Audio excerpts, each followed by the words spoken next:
క్రీస్తునాథుని యందు మిక్కిలి ప్రియ సహోదరి సహోదరులారా, దేవుని బిడ్డలారా, మరియ తల్లి భక్తులారా, దేవమాత ప్రార్థన జపమాల అయిన తర్వాత జపమాలలో భాగంగానే దేవమాత ప్రార్థన మనందరం కూడా జపించుకుంటాం. మొట్టమొదటిగా ఏమని వేడుకుంటాం? పరలోకమందున్న పితైన సర్వేశ్వర, మా మీద లోకమును రక్షించిన పుత్రుడైన సర్వేశ్వర, పవిత్రాత్మ సర్వేశ్వర, త్రిత్వైక సర్వేశ్వర, మా మీద దయగానుండండి స్వామి. తర్వాత ఏమంటాం? ఏమని చెప్తాం? పరిశుద్ధ మరియమ్మ గారా, మా కొరకు వేడుకొనండి. హల్లెలూయా, హల్లెలూయా, హల్లెలూయా, హల్లెలూయా. ఆ తర్వాత ఏమంటాం? సర్వేశ్వరుని యొక్క మాత. ఎవరు? సర్వేశ్వరుని యొక్క మాత. ఈ విధంగా వేడుకుంటూ మనం మరొకటి ఒక మాట చెప్తాం. ఏమని? మహాపరిశుద్ధ మాత. ఏమంటాం? మహాపరిశుద్ధ మాత. క్రీస్తునాథుని యందు మిక్కిలి ప్రియులకు సహోదరి సహోదరులారా, మరియమాత పరిశుద్ధమైనటువంటి మాత. మరియ తల్లి మహాపరిశుద్ధ మాత. ఈమెకి ఆ పరిశుద్ధత ఎలాగ వచ్చింది? తనంతట తానుగా సంపాదించుకోలా. పరలోక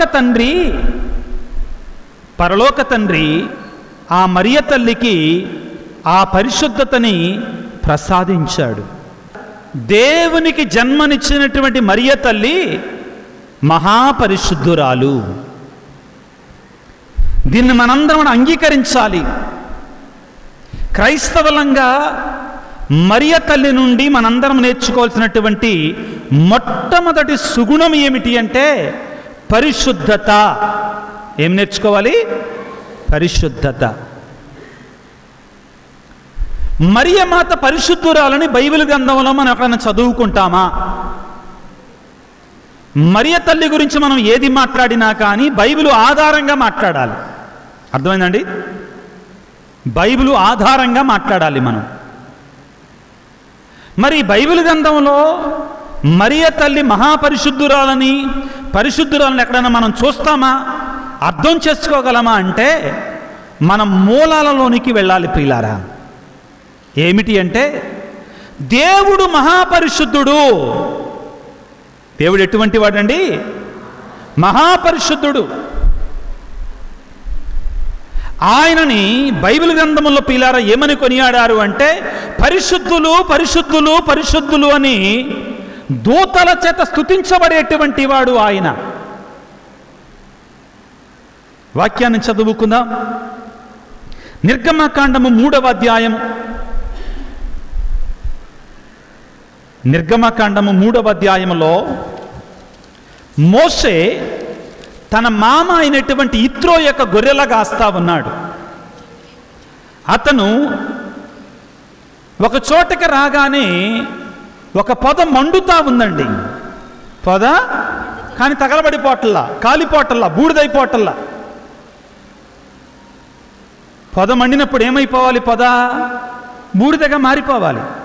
కానీ అలా జరగటల్లా. పొద మండుతుంది కానీ బూడిదైపోవటం లేదు. అప్పుడేం జరుగుతుంది? దేవుడు ఏమంటున్నాడండి? మోషేతోటి ఏమంటున్నాడు పిల్లారా? వాక్యాన్ని చదువుకుందాం. నిర్గమకాండం 3వ అధ్యాయము 4వ వచనాన్ని చదువుకుందాం. అట్లు పొదను పరిశీలించుటకై ముందునకు వచ్చుచున్న మోషేను చూచి యావే పొద నడిమి నుండి మోషే అని పిలిచెను. అతడు చిత్తము ప్రభు అని పలికెను. దేవుడు దగ్గరకు రాకము, చెప్పులు విడువుము, నీవు నిలుచున్న ఈ చోటు పవిత్ర భూమి సుమా, పవిత్రమైనది. హల్లెలూయా హల్లెలూయా హల్లెలూయా హల్లెలూయా హల్లెలూయా హల్లెలూయా. దేవుడు ఏమంటున్నాడండి మోషేని? దగ్గరకు కూడా రామాకంటున్నాడు, దగ్గరకు కూడా రామాకు అంటున్నాడు. ఎందుకని? దేవుడు పరిశుద్ధుడు కాబట్టి. ఆయన దగ్గరకు వెళ్ళటానికి కూడా మనం యోగ్యులము కాదు, దూరంగా నిలబడాలి. అర్థమవుతుంది అందరికీ? ఆయన మహాపరిశుద్ధుడు ప్రియులారా. మరొక వాక్యాన్ని చదువుకుందాం.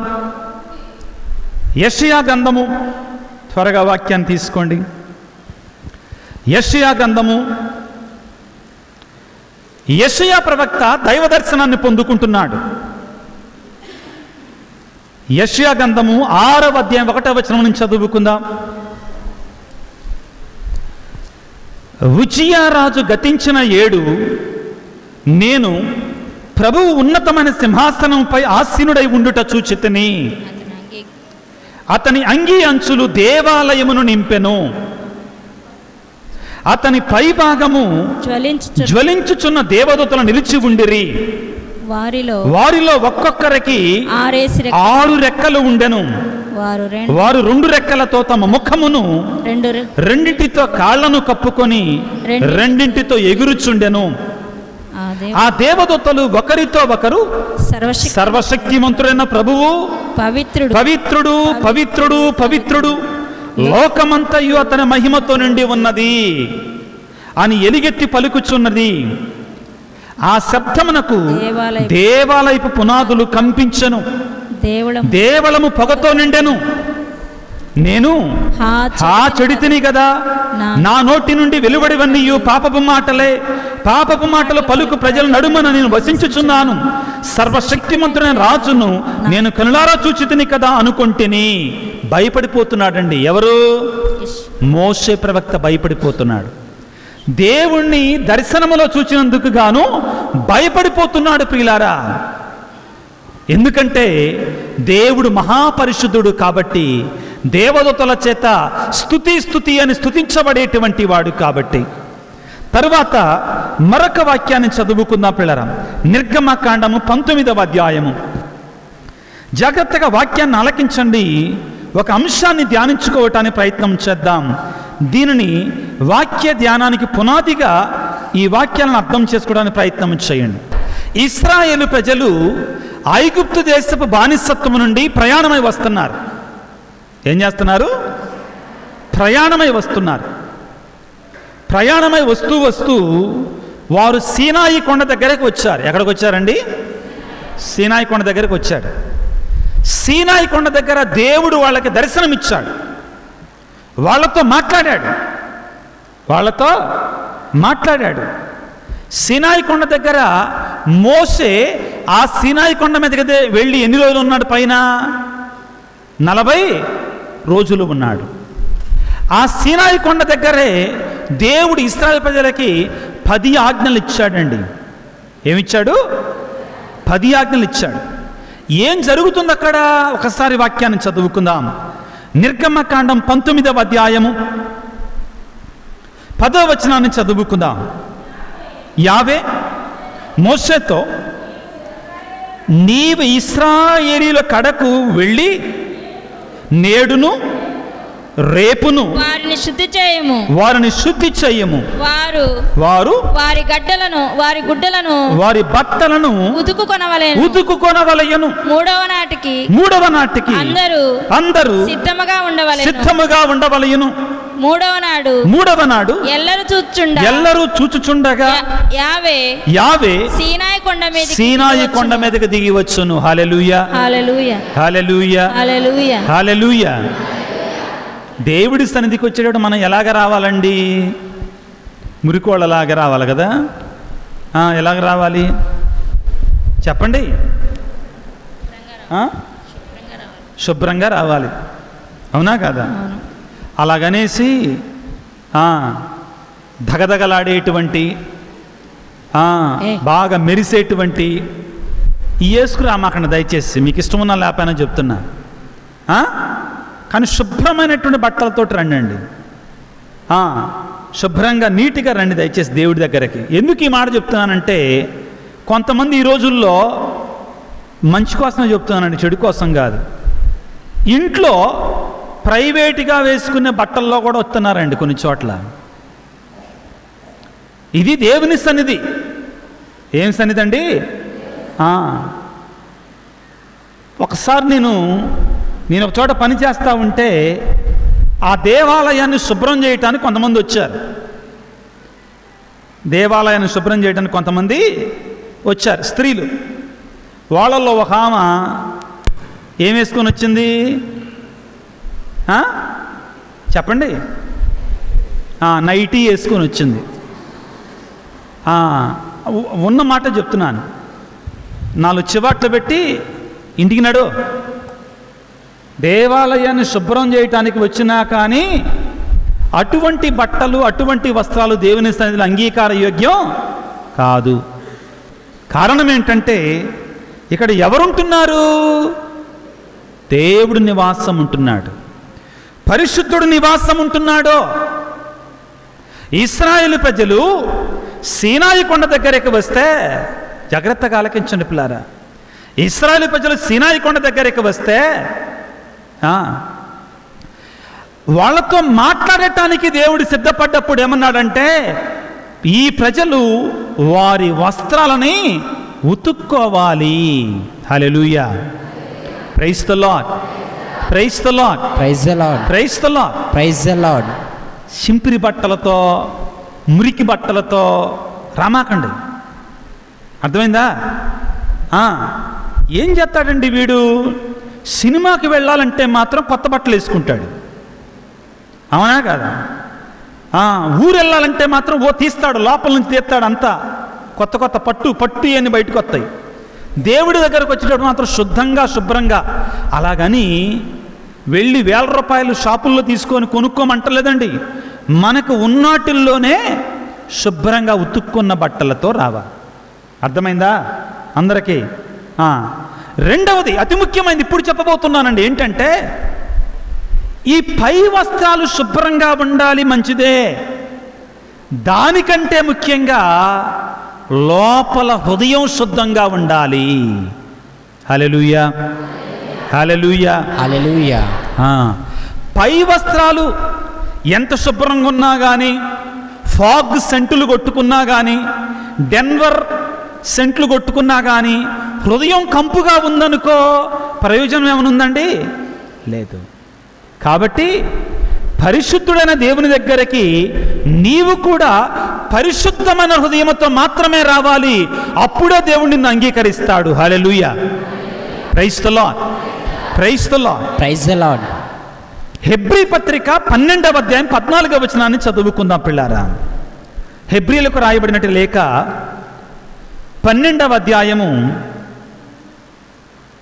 14వ వచనాన్ని చదువుకుందాం పిల్లారా. తోటి ప్రజలతో ప్రశాంత జీవితమునకై ప్రయత్నింపుడు, పవిత్రమైన జీవితమును గడుపుటకై ప్రయత్నింపుడు. పరిశుద్ధత లేక ఎవ్వరును ప్రభువును దర్శించలేరు. ఎంత గొప్ప మాట! పవిత్రత లేకుండా ప్రభువును చూడలేరండి ఎవరో కూడా. పరిశుద్ధత లేకుండా ప్రభువుని ఎవరో కూడా చూడలేరు. ఎందుకంటే ఆయన పవిత్రుడు ప్రియులారా.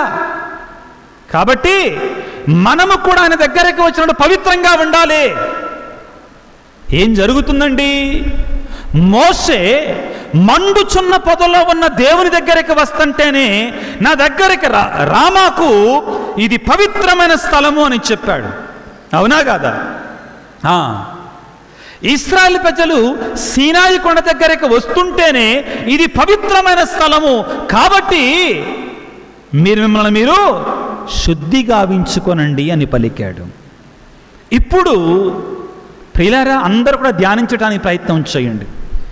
దేవుడు మండుచున్న పొదలో మాట్లాడుతుంటే నువ్వు దగ్గరికి రా, మాకు అసలు దగ్గర కూడా రావటానికి అర్హుడవు కాదు, ఇది పవిత్రమైన స్థలము, పరిశుద్ధమైన స్థలమని పలికినటువంటి దేవుడు ఇశ్రాయేలు ప్రజలు సినాయి కొండ దగ్గరికి వచ్చినప్పుడు మిమ్మల్ని మీరు శుద్ధిగా ఉంచుకోవాలి, కొండకు దూరంగా ఉండాలి, ఎందుకంటే నేను పరిశుద్ధుడిని అని పలికినటువంటి దేవుడు, అంత పరిశుద్ధుడైన దేవుడు ప్రియులారా ఒక తల్లి గర్భములో 9 నెలల పాటు ఉండాలి అంటే ఆ తల్లి ఎంత పరిశుద్ధురాలై ఉండాలి. Hallelujah, praise the lord, praise the lord, praise the lord. కొంతమంది మూర్ఖులు ఏమంటారంటే, తెలియనటువంటి వారు ఏమంటారంటే, మరియ తల్లి కూడా మనలాంటిదే, ఆమెలో ఏముంది గొప్పతనం అంటారా లేదా? ఆమెలో ఏముంది గొప్పతనం, ఆమె కూడా మనలాంటిదే. లేదు ప్రియులారా, మరియ తల్లి మహాపరిశుద్ధురాలు. అందరూ చెప్పండి, మరియ తల్లి మహాపరిశుద్ధురాలు. దీన్ని మనందరం గుర్తుపెట్టుకోవాలి, ఎందుకని అంటే ప్రియులారా, స్వయంగా స్వర్గములో ఉన్నట్టు ఆ దేవుణ్ణి ఆ మరియ తల్లి తన గర్భములో 9 నెలల పాటు మోయగలిగింది. హల్లెలూయా, హల్లెలూయా, హల్లెలూయా, హల్లెలూయా, హల్లెలూయా. ఇక్కడ ప్రియులారా దయచేసి పొరబడమాకండి. ఏమిటి అంటే ఆ తల్లి యొక్క పరిశుద్ధత కూడా దేవుడే ఆమెకిచ్చాడండి. ఎవరిచ్చారు? దేవుడే ఆమెకిచ్చాడు. మీ ఇంటికి ఎండాకాలం కదండి, ఏ కాలం? ఎండాకాలం కదా. ఆ కొండల్లో మంచి తేనె, ఏంటిది? తేనె దొరికితే స్వచ్ఛమైన తేనె అమ్మటానికి వచ్చాడు. 500కి ఇస్తానన్నాడు లీటరు తేనె, కేజీ తేనె ఎంతకన్నాడు? 500కి అన్నాడు. డబ్బులు ఇచ్చావు, తేనె కొన్నావు. నువ్వు వెంటనే ఇంట్లోకి వెళ్ళి ఏం తెస్తావు? దాంట్లో తేనె పోసుకోవడానికి ఏం తెస్తావు? ఒక గిన్నె, ఒక పాత్ర, బాగా మురికి కంపు కొట్టేదాన్ని తీసుకొచ్చి తేనె పోస్తావు. అందులో పోసేవాళ్ళు ఉన్నారా మీరు? ఎవరన్నా పోస్తారా? పోస్తే ఏమైద్ది? అసలు పోస్తామా మనం? పోయామండి, చచ్చినా పోయాం. ప్రియులారా, ఒక్క 500 రూపాయల తేనెనే నువ్వు మంచి పాత్రలో ఉంచాలనుకుంటున్నావే, అవునా కాదా? మరి మహాపరిశుద్ధుడైన దేవుడు తన కుమారుణ్ణి ఏ తల్లి గర్భంలో జనింపచేస్తాడండి? ఆమె ఎంత పరిశుద్ధురాలై ఉండాలి ప్రియులారా, ఎంత పవిత్రురాలై ఉండాలి ప్రియులారా. దేవుడే మరియ తల్లిని పవిత్రంగా కాపాడుకున్నాడో, దేవుడే మరియ తల్లిని పవిత్రంగా కాపాడుకున్నాడు ప్రియులకు దేవుని బిడ్డలారా. ఇప్పుడు కాదు, అప్పుడు కాదు, మరియ తల్లి పుట్టక ముందు 500-600 సంవత్సరాల క్రితమే ఇదిగో నా కుమారుడు, దేవుని కుమారుడు, ఇమ్మానుయేలు దేవుడు, ఇదిగో ఒక కన్య ద్వారా జన్మించబోతున్నాడు అని ఆయన వాగ్దానం చేశాడు ప్రియులకు దేవుని బిడ్డలారా. యెషయా గ్రంథము 7వ అధ్యాయము ఆయన ముందుగానే సిద్ధపరచుకున్నాడు ప్రియులకు దేవుని బిడ్డలారా. యెషయా గ్రంథము 7వ అధ్యాయములో దేవుడు ప్రియులకు దేవుని బిడ్డలారా తన కుమారుని యొక్క రాకను గురించి ముందుగానే సిద్ధపరచుకున్నాడు. యెషయా గ్రంథము 7వ అధ్యాయం 14వ వచనాన్ని చదువుకుందాం. సరే వినుడు, ప్రభువే మీకు ఒక గుర్తును చూపించును. యువతి గర్భవతి అయి ఉన్నది, ఆమె కుమారుని కని అతనికి ఇమ్మానుయేలు అని పేరు పెట్టును. Hallelujah, praise the lord, praise the lord. ప్రియ దేవుని బిడ్డలారా, చూడండి దేవుడు ఎంత స్పష్టంగా తన కుమారుని రాక కొరకై ఒక స్త్రీని సిద్ధపరచుకున్నాడో, తన తలంపులలో ఉంచుకున్నాడో. ఇర్మియా గ్రంథంలో 1వ అధ్యాయము 4వ వచనంలో ప్రియులారా ఏమని చదువుకుంటాం? ఇర్మియా ఒక ప్రవక్త. ఇర్మియా ఎవరండి? ఒక ప్రవక్త. ఏమంటాడు? నేను నా తల్లి గర్భములో పడకముందే, దేవుడు అంటాడు, నువ్వు నీ తల్లి గర్భములో పడకముందే నేను నిన్ను ఎన్నుకుంటిని అంటాడండి. ఎవరిని? ఇర్మియాని. నీ తల్లి గర్భములో పడకముందు నేను ఎన్నుకున్నాను అంటాడు. పౌలు గారు ఏమంటాడు పిల్లారా, గలతీ పత్రికలో ఎఫెసీ పత్రికలో 1వ అధ్యాయంలో ఉంటుందండి తన పిలుపు గురించి. ఏమంటాడు? సృష్టి ఆరంభమునకు పూర్వమే దేవుడు నన్ను ఎన్నుకున్నాడు అంటాడండి. చూడండి దేవుడు ఎన్నిక ఎలాగ ఉంటుందో. దేవుడు నన్ను ఎన్నుకున్నాడు అంటాడు.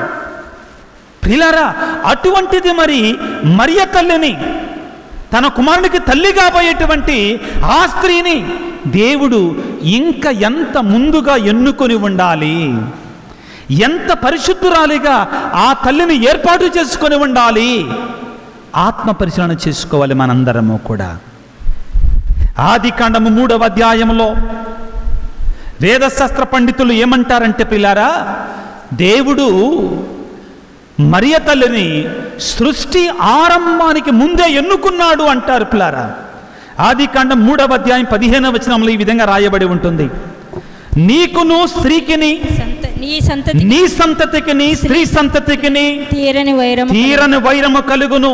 ఆమె సంతతి వారు నీ తలను చితకగొట్టుదురు.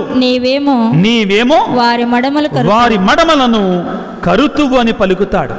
ఈ మాటలు మరియ తల్లి గురించి పలికిన మాటలు అని చెప్తారండి వేదశాస్త్ర పండితులు. ఏమని? నీ సంతతికిని స్త్రీ సంతతికిని తీరని వైరము కలుగును అని పలికిన మాట. ప్రభునందు ప్రియులకు దేవుని బిడ్డలారా, నిజమే, దేవుడు మరియ తల్లిని సృష్టి ఆరంభానికి ముందే ఏర్పాటు చేసుకున్నాడు. సృష్టి ఆరంభానికి ముందే పరిశుద్ధపరచుకున్నాడు. ఎటువంటి పాపము సోకకుండా ఉండాలని ఆ తల్లిని ఏర్పాటు చేసుకున్నాడు, సిద్ధపరచుకున్నాడు. పిల్లారా, ఈనాడు మనందరము కూడా లూర్దు మాత తిరణాళ్ళ కోసం సిద్ధపడుతూ ఉండగా ఆ తల్లి నుంచి మనం నేర్చుకోవాల్సింది ఏమిటి అంటే, ఆ మరియ తల్లి మహాపరిశుద్ధురాలు. ఆ మరియ తల్లి మహాపరిశుద్ధురాలు. ప్రియులారా, ఈ మధ్యలో ప్రియులారా ఈ టీవీలో ఒక అడ్వర్టైజ్మెంట్ వస్తుంది వార్తల మధ్యలో. ఏమిటి? ఒక గుండా ఆయన, నాలాగనే బాగా గుండా ఆయనండి, ఆ టీవీలో వచ్చి బంగారం గురించి మాట్లాడుకుంటా, డబ్బులు ఎవరికి ఊరికే, అబ్బా చాలా గట్టిగా చెప్పారే, బాగా ఫాలో అవుతున్నారన్నమాట, గట్టిగా ఫాలో అవుతున్నారు. డబ్బులు ఊరికే ఎవరికి రావు అంటున్నాడు. ఈ రోజున ప్రియులారా, దేవుని కృప కూడా ఎవ్వరికి ఊరికే రాదు. దేవుని దీవెనలో కూడా ఎవ్వరికి ఊరికే రావు. మరియ తల్లి ద్వారా దేవుడు ఈ లోకానికి వచ్చాడు అంటే ఆ తల్లి ఎంత పరిశుద్ధురాలై ఉండాలి, ఎంత పవిత్రురాలై ఉండాలి. ప్రియ దేవుని బిడ్డలారా, ఈనాడు మనందరము కూడా లూర్దు మాత మహోత్సవాల కొరకై సిద్ధపడుతూ ఉండగా, ప్రియులారా, 1858వ సంవత్సరంలో 1858వ సంవత్సరంలో లూర్దు నగరంలో మరియ తల్లి దర్శనమిచ్చినప్పుడు చెప్పినట్టు మాట ఏమిటి? ఏంటండి? నేను జన్మ పాప రహితోద్భవిని. ఆ తల్లి పాపము లేకుండా ఈ లోకంలో జన్మించింది, పాపము లేకుండా ఈ లోకంలో జీవించింది. ప్రియులారా, దానికంటే ముందే 1854వ సంవత్సరంలో ప్రియులకు దేవుని బిడ్డలారా, అలనాటి పాపు గారు మరియ తల్లి పాపము లేకుండా జన్మించినటువంటిది. ఆ మరియ తల్లి జన్మ పాపరహితోద్భవి అని ప్రకటన చేయటం జరిగింది. దీన్ని మనందరం గుర్తుపెట్టుకోవాలి. మరియమాత మహాపరిశుద్ధురాలు. ఈనాడు మనందరము కూడా మరియ తల్లి యొక్క పండగను చేసుకుంటుండగా, ప్రియులకు దేవుని బిడ్డలారా, ఆ లూర్దు మాత, ఆ ఫాతిమా మాత మనందరికి ఇచ్చే సందేశం ఏమిటి అంటే, ప్రియమైన దేవుని బిడ్డలారా, మీరు కూడా పరిశుద్ధులుగా ఉండాలి, పవిత్రులుగా ఉండాలి. నన్ను చూడండి, నేను ఏ విధముగా దేవుని కొరకే పవిత్రమైన జీవితాన్ని జీవించి తన కుమారునికే జన్మనిచ్చానో, నా బిడ్డలైన మీరందరూ కూడా పవిత్రమైన జీవితాలను జీవించాలి. ఫాతిమా మాత ప్రియులారా ఏమని చెప్పింది? లూసీ జెసింతా ఫ్రాన్సిస్కో తోటి మానవాళి పాపముతో నిండిపోయింది, చీకటితో నిండిపోయింది. మానవులు హృదయ పరివర్తన చెందాలి, మారు మనసు పొందాలి. జపమాల జపించటము ద్వారా నా కుమారుని తెలుసుకోవాలి, పరిశుద్ధంగా మారాలి. మరియ తల్లి కోరుకునే కోరిక ఇది ప్రియులారా. లూకా సువార్త 1వ అధ్యాయం 46వ వచనం నుండి మరియ తల్లి యొక్క స్తోత్ర గీతాన్ని మనం చదువుకుంటాం ప్రియులకు దేవుని బిడ్డలారా. లూకా సువార్త 1వ అధ్యాయం 46వ వచనాన్ని చదువుకుందాం. అప్పుడు మరియమ్మ ఇట్లు పలికెను, నా హృదయము ప్రభువును స్తుతించుచున్నది, నా రక్షకుడగు దేవుని యందు నా ఆత్మ ఆనందించుచున్నది. ఏలయన ఆయన తన దాసురాలి దీనావస్థను కటాక్షించెను. ఇక నుండి తరతరముల వారు నన్ను ధన్యురాలని పిలిచెదరు. ఏలయన సర్వశక్తిమంతుడు నా ఎడల గొప్ప కార్యములు చేసెను. ఆయన నామము పవిత్రమైనది. ఏం గొప్ప కార్యాలు చేశాడండి మరియ తల్లి జీవితంలో దేవుడు? అన్నిటికంటే మొట్టమొదటిది ఏంటంటే ఆ మరియ తల్లిని పవిత్రంగా ఉంచటమే గొప్ప కార్యం ప్రియులారా. పరిశుద్ధంగా ఉంచటమే గొప్ప కార్యం ప్రియులారా. పరిశుద్ధంగా ఉండటమే గొప్ప కార్యం. ఈ ఆధునిక ప్రపంచంలో ప్రియులకు దేవుని బిడ్డలారా, ఆధునికమైనటువంటి బోధకులు ఏమంటున్నారంటే, జాగ్రత్తగా ఉన్న అందరూ కూడా, ఆధునికమైన బోధకులు ఏమంటున్నారంటే వాక్యాన్ని వింటే చాలు రక్షణ అయిపోయింది, ఒకసారి విశ్వసిస్తే చాలు అయిపోయింది. రక్షణ ఎలా వస్తుందంట? విశ్వసిస్తే చాలు రక్షణ అయిపోయింది అంటండి. ప్రియులారా, అది ఒక్కటే చాలదండి. విశ్వాసముతో పాటు నీ క్రియలు కూడా పవిత్రత వైపు నడిపించాలి. నిన్ను పరిశుద్ధురాలుగా చెయ్యాలి. అది లేకపోతే ప్రయోజనం లేదు. మరియ తల్లి ఈ రోజున మనందరికిచ్చే సుమాతృక ఏమిటి అంటే ప్రియులారా, మహాపరిశుద్ధురాలిగా, పవిత్రురాలిగా. బిడ్డలారా, నేను ఏ విధంగా పవిత్రంగా జీవించానో, నా శరీర ఆత్మలను ఏ విధంగా దేవునికి అంకితం చేసుకున్నానో, మీరు కూడా మీ శరీర ఆత్మలని దేవునికి అర్పించుకోవాలి. Hallelujah, praise the lord, praise the lord, praise the lord, praise the lord. ఆ మరియ తల్లిని ప్రియులారా మనందరము కూడా వేడుకోవాల్సినటువంటి మొట్టమొదటి కోరిక ఇది. మొట్టమొదటి కోరిక ఇది. ప్రియులకు దేవుని బిడ్డలారా, ఆ మరియ తల్లి మనకు సహాయం చేయటానికి ఎల్లప్పుడూ సిద్ధంగా ఉంటుంది. ముఖ్యంగా మన ఆత్మీయ జీవితాలను సంరక్షించటానికి, మనల్ని కూడా తన వలె పవిత్రులుగా ఉంచటానికి మరియ తల్లి ఎల్లప్పుడూ కూడా సిద్ధంగానే ఉంటుంది మనకు సహాయం చేయడానికి. ఒకసారి అంట వినే ఉంటారు మీరు ఇది, కానీ సందర్భంగా అటు చెప్తున్నాను పిల్లారా. ఒకసారట మరియ తల్లి మరణించి మోక్షారోహణమైన తర్వాత పేతురు గారు పరలోకపు గేట్ల దగ్గర నిలబడి ఉన్నారట. లెక్కలేస్తున్నారు. పవిత్రంగా ఉంటే పరలోకానికి, అపవిత్రంగా ఉంటే ఎక్కడికి? నరకానికి పంపిస్తూ ఉన్నాడు. పవిత్రంగా ఉంటే పరలోకానికి, అపవిత్రంగా ఉంటే నరకానికి పంపిస్తూ ఉన్నాడు. అయితే ఒక రోజున పేతురు గారు పరలోకంలోకి వెళ్ళేసరికి తనకు తెలియని ముఖాలు కొన్ని కనపడ్డాయి అంట పరలోకంలో. అరే, వీళ్ళు నాకు తెలియకుండా ఎలా వస్తున్నారు లోపలికి? పరలోకంలోకి అర్థం కాల. పరలోకంలోకి వాళ్ళు ఎట్టొస్తున్నారో అర్థం కాల. కాబట్టి పేతురు గారు వెళ్ళి యేసు ప్రభు దగ్గర కంప్లైంట్ చేశాడంట. ఏంటి? ఏసయ్యా, నాకు తెలియకుండా కొంతమంది పరలోకంలోకి వస్తున్నారయ్యా, అది ఎలా సాధ్యమవుతుంది? అసలు ఎలా జరుగుతుంది నాకు తెలియకుండా? నువ్వు నాకు ఒకటికే పరలోకి వచ్చా తాళపు చెవులు ఇచ్చావు కదా, మరి ఎలా వస్తున్నాను నాకు తెలియకుండా పరలోకంలోకి అంటే, అప్పుడు యేసుప్రభు అన్నాడంట, సరే మా అమ్మ ఎక్కడుందో చూడు ఒకసారి అన్నాడంట. ఎవరు? మా అమ్మ ఎక్కడుందో చూడు ఒకసారి అనేసరికి పేతురు గారు ఎతికారంట. చివరికి ఆ పరలోకపు ఒక మూలన ఒక చోట మరియ తల్లి ఒక కిటికీ దగ్గర కూర్చొని వీళ్ళందరినీ కూడా పరలోకంలో వేస్తుందంట. కొంతమందిని పరలోకంలోకి రప్పెత్తుందంట అందరినీ కూడా. ఏంటమ్మా ఇది అని అంటే, ఏముందయ్యా, వీళ్ళందరూ కూడా జపమాల జపించినటువంటి వాళ్ళు జపమాల అనేటు నిచ్చెన ఎక్కి స్వర్గంలోకి వస్తున్నారు అని చెప్పిందంటాడు. మళ్ళా పేతురు గారు వచ్చి యేసు ప్రభు దగ్గర కంప్లైంట్ అంట, చూడు అమ్మ మరియ తల్లి చాలామందిని పరలోకంలోకి పంపిస్తుందంటే అనేసరికి యేసు ప్రభు అన్నాడంట, నీ తల్లి నా తల్లి అయిన మరియ తల్లి ఎప్పుడు తప్పు చెయ్యదో, తప్పు చెయ్యనయ్యదో. మరియ తల్లి ఎవరినైనా కానీ స్వర్గంలోకి తెస్తుందంటే ఖచ్చితంగా వాళ్ళు జపమాల జపించి స్వర్గంలోకి రావడానికి అర్హులై ఉంటారు అని చెప్పాడంటే యేసు ప్రభు.